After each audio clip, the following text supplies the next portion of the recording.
Va de nuevo, te dicen, ok, te dicen, imagina que tienes, este, que tienes una variable, ahorita lo ponemos en términos de redes neuronales, ahorita veámoslo como un problema de probabilidad. Imagínate que tienes una variable que es igual a un dato más, más, más otra variable. En términos de interpretación, tengo un dato que no está siendo el que debe de ser porque hay un ruido, pero este ruido puede ser cualquier valor. Este ruido es una variable aleatoria, es la suposición. Entonces, pues resulta ser que el dato TI, mediante esta cosa que está moviendo mi valor exacto, pues también se convierte en una variable aleatoria. Esa es la idea, ¿no? Entonces, vamos a tratar de hacer se hacen algunas suposiciones del problema. Lo que suponemos es que el error tiene función de densidad normal, ¿sale? Con promedio cero, es decir, no hay traslación en la variable, no hay traslación en la variable de la función, ¿sale? Y varianza sigma, que es un escalamiento horizontal, ¿ok? Entonces, esta es la suposición, ¿sale? Si yo no conozco sigma, entonces este sería algo que tengo que estimar, porque no tengo mi fórmula completa. Si tú no me das sigma, tengo la estructura, pero no tengo la fórmula completa. Entonces tendría que utilizar un método de estadística inferencial para decir cómo propongo mi sigma, ¿sale? Entonces hasta ahí vamos. ¿Qué otra cosa tenemos? Fíjate que de esta relación matemática puedes despejar a la EI. Entonces la EI sería el TI menos X. Entonces, puedo utilizar esta función de densidad para encontrar la función de densidad de TI menos X, porque es EI. Entonces, básicamente es como despeja y sustituye. ¿Sale? Entonces, lo que nos pide en el principio es se encuentra el estimador de máxima verosimilitud en términos de X. O sea, como tengo esta relación matemática y tengo el conocimiento adicional que los errores, el término de error es una densidad normal con media cero y varianza sigma, pues puedo encontrar una fórmula que va a depender de X. Entonces voy a estimar con respecto de X, que es mi incógnita. ¿Sale? Entonces vamos al inciso 1.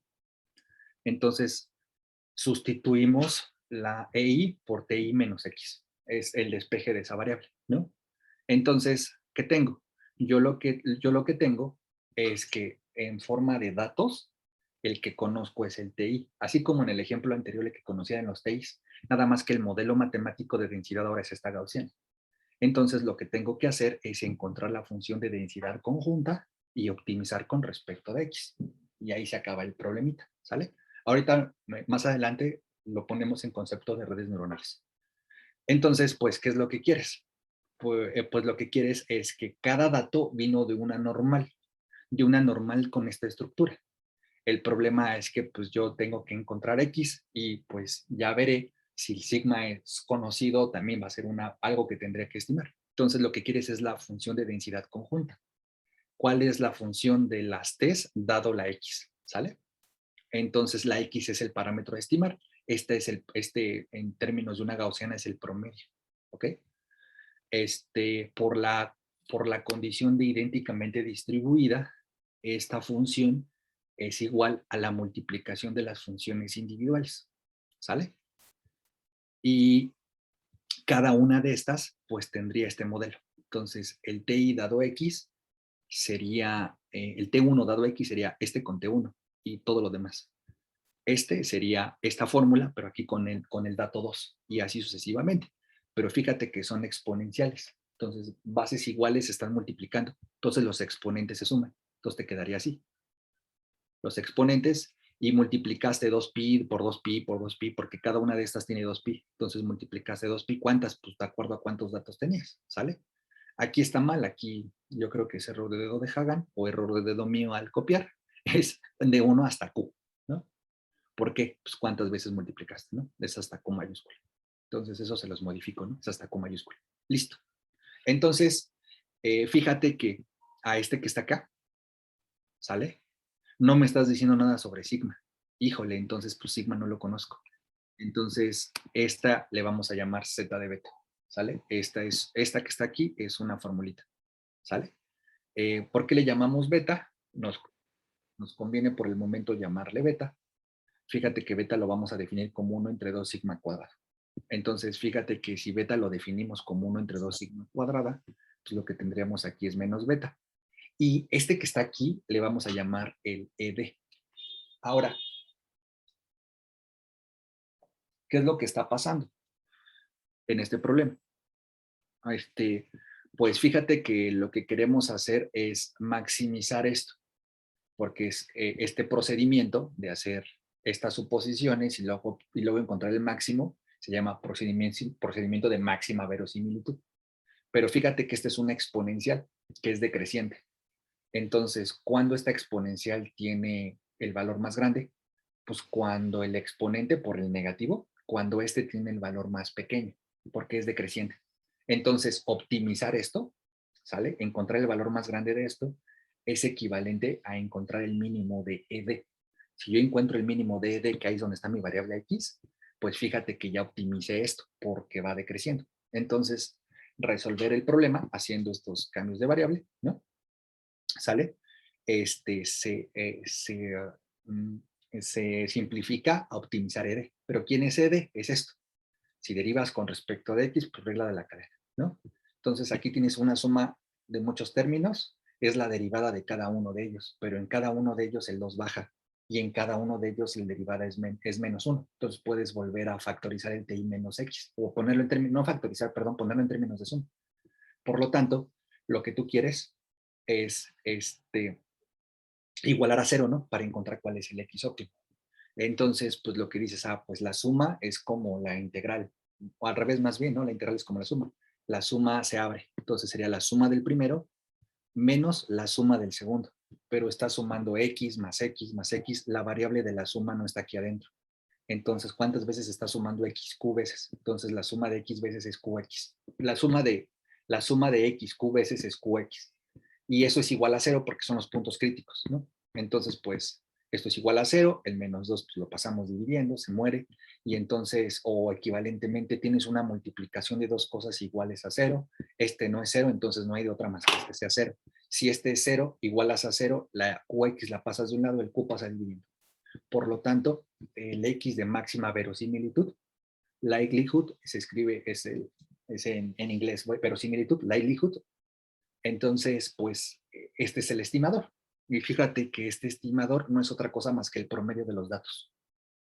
Entonces, lo que estás diciendo es que el estimador de máxima verosimilitud coincide con el promedio muestral. ¿Por qué es el promedio muestral? Pues porque las T son las muestras, los datos que te di, y esto es el promedio. Lo sumo y lo divido entre el total. Entonces, lo que es bien sabido en cuestión de estadística inferencial es que si tú tienes una normal y quieres estimar el parámetro de traslación, el estimador de máxima verosimilitud es el promedio de los datos, ¿sale? Es decir, en términos de probabilidad, si tú le calculas la esperanza matemática a esta función con la definición de esperanza matemática para distribuciones continuas, te va a escupir el de aquí. Y el de aquí es la esperanza matemática, que sería el mu. En términos de otras materias, aquí le ponen mu. Entonces, la idea es cuál es cuál es la esperanza matemática. De acuerdo a los datos, el mejor aproximación es la esperanza muestral. ¿Sale? Esta de acá. Ok, listo. Entonces ya se resolvió el problema. El detalle acá está en que el beta no fue necesario estimarlo, aunque aparece aquí como un parámetro, ¿sale? Fíjate que si la ubicación del máximo de esta función la multiplicas por una constante, la ubicación del máximo no cambia. Puede ser más grande o más chico el resultado final, pero la ubicación no cambia, ¿sale? De igual manera, ¿no? Si este menos me está diciendo que este lo tengo que optimizar, la ubicación de la X no cambia, este beta sirve como de escalamiento. Por eso cuando estás optimizando, pues ni lo consideras, no pones aquí beta. Si le pones aquí beta, pues el beta va a quedar multiplicando y también no lo vas a necesitar. Entonces, para estimar a la X, no es necesario conocer el sigma, ¿sale? Eso es importante. Ahora, en términos de redes neuronales, en términos de la estadística bayesiana, ¿sale?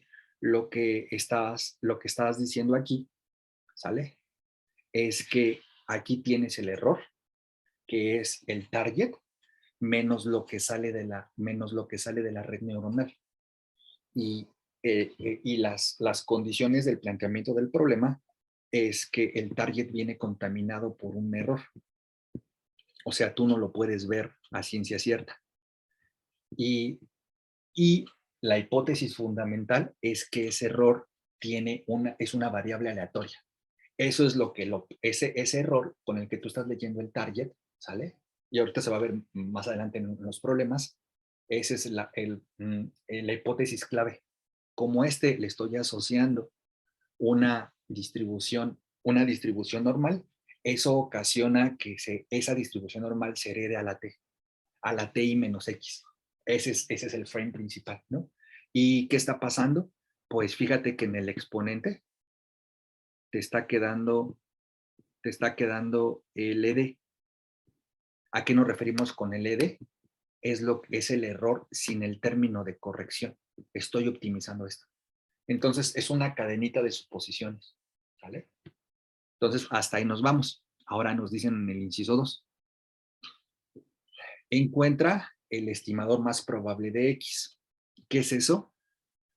Bueno, sí, pues ya me fui para acá. Entonces, lo que se hizo la clase pasada y lo que se está haciendo ahorita, en el inciso A, se planteó este problema, el de aquí, que es el que acabamos de ver, que la X es el promedio de los datos. Este de aquí, ¿sale? En términos de la optimización, es el X que minimiza el error cuadrático. Este minimiza el error cuadrático. Y en términos de valles, el óptimo de aquí es el que minimiza la función con el error cuadrático más el término de corrección. Este es el óptimo sin corrección, es decir, sin regularización, y este que está acá es el óptimo con regularización, planteado en términos de valles, porque tiene interpretación de qué conozco, qué no conozco, qué está sucediendo, con las hipótesis de que los errores tienen una distribución gaussiana, ¿sale? Entonces, en el inciso 2, te dicen, perfecto, ya encontraste como, en el inciso 2, te dicen, perfecto, ya encontraste este de aquí, ¿sale? Ahora encuéntrame este de acá. Entonces, pues, ¿cuál es la idea? Otra vez, vamos a utilizar aquí valles, ¿no? Entonces, es X dado los datos, el de la izquierda, ¿sale? Pero tú sabes que por valles, este que está aquí es igual a, volteas la condición, ¿sale? Multiplicas por la f de x y divides entre la condición. Pero tú ya sabes, ¿no? Que este que está aquí lo acabamos de obtener arriba, ¿no? Este pedacito que está aquí lo acabamos de obtener en el inciso anterior. Ese pedacito es esta exponencial con ED entre 1 z beta. Es esta exponencial con beta ED y 1 entre z beta, ¿sale? Y f de x es dato del problema. F de x es esta, mira. F de x es esta. En donde, ¿qué es f de x? F de x es 1. Fíjate que esta varianza es la varianza de esta distribución. Por eso es sigma x, no es sigma. Sigma es la de los errores, ¿sale? Tiene promedio 0 y desviación y varianza sigma de x cuadrada. Pero este término que está aquí le podemos llamar z omega alfa, o sea, es decir, alfa lo vamos a ver como 1 entre 2 sigma x cuadrada, ¿sale? Y este que está aquí es x cuadrada, pero si tú recuerdas cómo se plantea regularización es, voy a restar el target menos la salida de la red neuronal al cuadrado y le voy a sumar, voy a penalizar con la suma de las x al cuadrado. O sea, es una manera de meter el target, el término de regularización dentro de la exponencial. Entonces, ¿dónde estamos? Acá, ¿no? Entonces, este f de x es una distribución normal también, que adentro ya está parametrizada con el alfa y es el LW. Entonces, ¿qué está pasando aquí en esta exponencia? Pues aquí tienes lo que querías optimizar. La pregunta es, oye, ¿por qué no lo optimicé desde el principio así como va? Ah, sí, claro, sí puedes optimizarlo así como está, ¿no? O sea, beta D más lam más alfa por este W. Nada más que esas condiciones no te permiten hablar de probabilidad de ocurrencia. Ese es el detalle. O sea, yo puedo agarrar esta función, esta f de x, y optimizar sin la beta, el ed, que sería la f de x usual, o puedo optimizar esta expresión, que sería el f de x con regularización. Como va, sí puedes hacerlo. El detalle está que ese planteamiento no te permite hablar de probabilidad. Y la pregunta es, ¿por qué quiero yo meterle a fuerzas la prueba? Pues porque en general las cosas que yo tengo o que yo puedo leer vienen con ruido. Entonces yo puedo optimizar así como va, sí, sin problema. El detalle está que no es un frame tan creíble a menos que garantices que tu señal no trae ruido. Entonces, si tu señal no trae ruido, no necesitas meterte a prueba ni suponer funciones de densidad, no necesitas eso. ¿Puedes hacerlo? Sí, claro, sin problema, ¿no? De hecho, muchos problemas de optimización, o al revés, muchos problemas de estimación estadística se simplifican a uno de optimización a veces, porque resulta ser que suponiendo el frame de optimización o suponiendo el frame probabilístico, es decir, hay una variable aleatoria ahí metida con una cierta distribución, o sin suponerlo, el óptimo sigue siendo el óptimo, ¿sale? O sea, no va a depender de que fue una exponencial. Ya me estoy extendiendo mucho, pero creo que vale la pena decirlo. O sea, en otras palabras, si yo hiciera la optimización del término cuadrático sin considerar este frame de probabilidad, ¿sale? En el inciso anterior, ¿sale? Este sería el óptimo, sin ponerlo dentro de una exponencial y máxima verosimilitud, sin hacer eso, sino al plantearlo con un problema de optimización así directo como va, este va a ser el óptimo, este numerito. Entonces, lo que se sabe es que el óptimo de mínimos cuadrados, que sería minimizar la diferencia de los errores al cuadrado, coincide con el estimador de máxima verosimilitud si los errores tienen distribución exponencial. Ese es un enunciado que lo vas a encontrar mucho, ¿no? O es algo que sucede. El óptimo de mínimos cuadrados, es decir, nada más plantear el óptimo de la suma de ti menos a al cuadrado, va a ser esto, y eso coincide con el estimador de máxima verosimilitud al suponer que los errores se distribuyen normal. Entonces, un frame tiene probabilidad y el otro frame no tiene probabilidad. Y llega hasta el mismo óptimo, sí, bendita coincidencia, ¿no? Pero no significa que siempre va a suceder eso.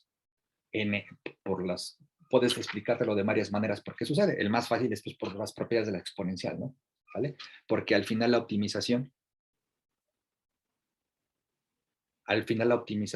la exponencial ya valió cuando aquí fue decreciente. Puedes optimizar con todo y todo, sí, pero pues, por regla de la cadena te va a dar lo mismo. Vas a tener que derivar la exponencial, que es ella misma, por la derivada del exponente, sí, pero pues la exponencial va a quedar multiplicando aquí con el 2, ¿no? Y se va a ir, porque igualas a 0. Entonces, por las propiedades de la exponencial, el hecho de que haya sido exponencial te permite que la optimización se herede al exponente, pero el exponente es como si estuvieras optimizando desde el principio, ¿sale? Pero bueno, digo, ya me fui mucho. Les digo todo eso porque de repente uno no sabe por qué uno mete proba o por qué está optimizando directo. Entonces, la idea de la optimización con proba es eso, ¿no? Que permites que las cosas traigan ruido y puedes ya hablar de la probabilidad de ocurrencia, ¿no? ¿Sale? Si no pones un frame de probabilidad, pues puedes calcular tu optimización, pero jamás puedes decir la probabilidad que sea esto, ¿no? Porque no lo estás planteando así. Bueno, entonces, este era dato del problema, este se dedujo en el paso anterior, y abajo no depende de la X, si lo quieres ver así, ¿no? No depende de la X.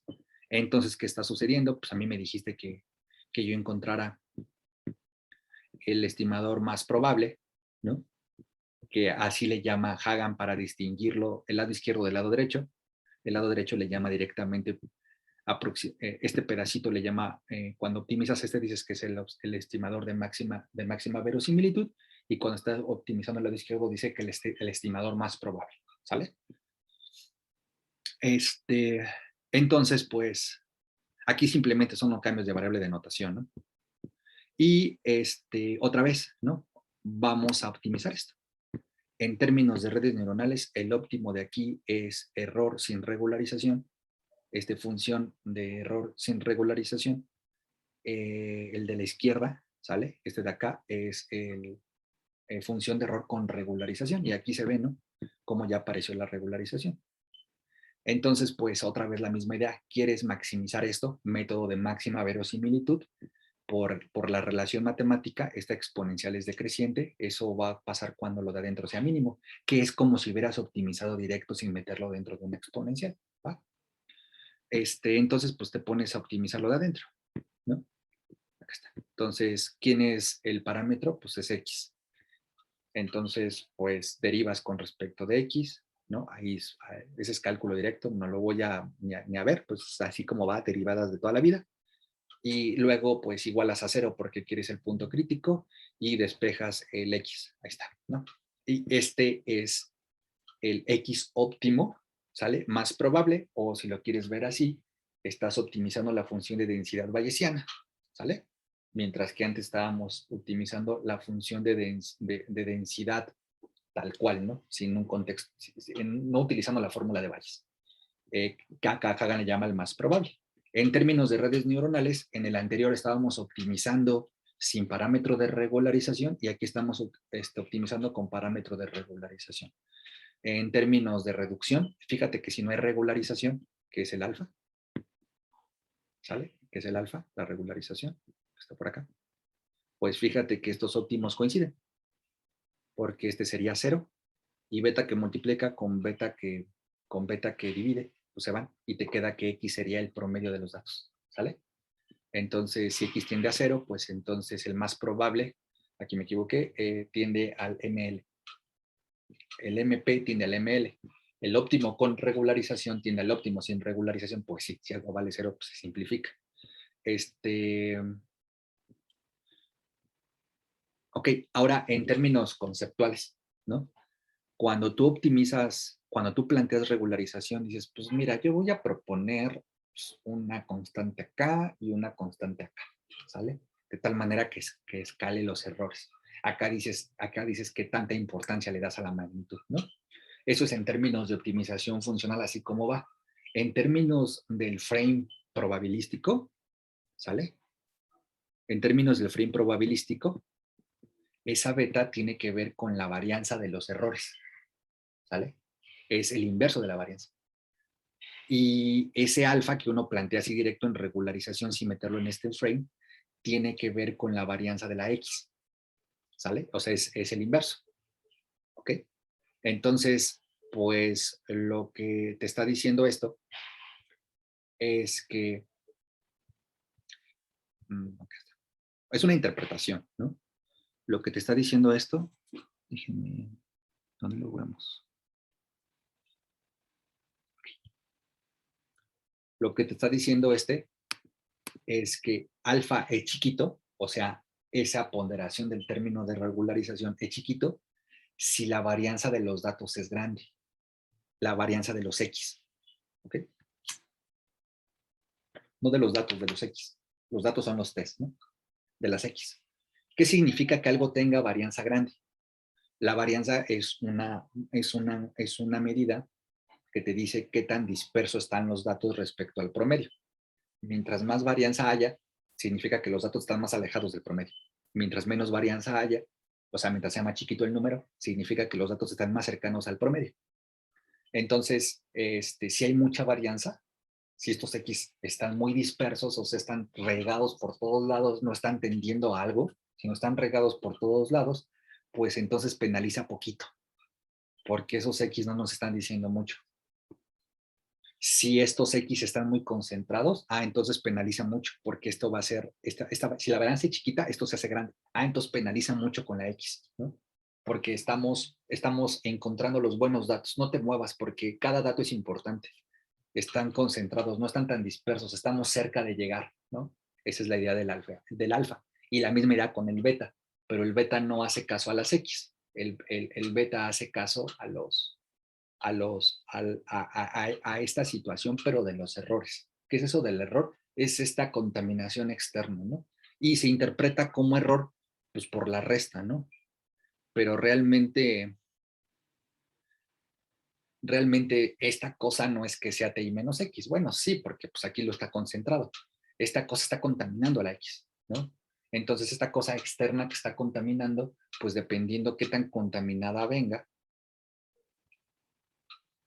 qué tal es, cómo están esos datos, pues es cómo se afecta el beta. Entonces, esta es la interpretación del beta y el alfa en el contexto bayesiano, ¿sale? Son varianzas, el beta de los errores y el alfa de las X. Ahora, ¿qué son las X aquí? Aquí las X son la salida de la neurona, ¿sí? Es target menos lo que sale de la neurona. Normalmente tú no quieres derivar con respecto de X, tú quieres derivar con respecto de W, y W está viva dentro de la X, de ahí viene arreglar la cadena otra vez, ¿no? Tú no quieres derivar con respecto de X, quieres derivar con respecto a las desviaciones. Ah, pues la desviación vive dentro de la X. Quieres optimizar con respecto a esos parámetros internos, ¿no? Aquí es un frame para que veas de qué se trata, ¿no? El problema. Entonces, fíjate, lo que aquí nada más a grandes rasgos, fíjate que el Q es el número de datos. Entonces, beta, ¿sale? Q beta es más grande que beta, de entrada, ¿no? Porque este es beta y este es Q, ese es beta y este número es mayor a 1, es el número de datos. Entonces, aunque no tengas alfa, suponiendo que no tuvieras alfa, pues fíjate que este que está aquí va a ser más grande que beta. Y en general, pues, todavía le sumas un pedacito. O sea, lo que te estoy diciendo es que si tú comparas el, el óptimo mm, condicional de Bayes versus, o vamos a ponerlo así, si tú comparas el óptimo con regularización versus el óptimo sin regularización, pues siempre va a caer a la izquierda, ¿no? El óptimo con regularización, ¿sale? Siempre cae a la izquierda del óptimo con el óptimo con regularización siempre es más chico que el óptimo sin regularización. Este es el óptimo sin regularización. Entonces aquí se están haciendo unas gráficas específicas, unas gráficas de distribuciones normales, pensando que este dato es conocido, que este dato es conocido, que tienes nada más un dato, ¿sale? Y que el target fue un 1. Entonces, si sustituyes en las exponenciales de allá arriba para estos valores, vas a armar estas de aquí, ¿no? Entonces, siempre el óptimo en una dimensión es más claro tal vez, que esto sí es en una dimensión, ¿no? Es más chico, el de regularización es más chico que el óptimo sin regularización, ¿va? Y ya, esto es lo que te pedían hacer.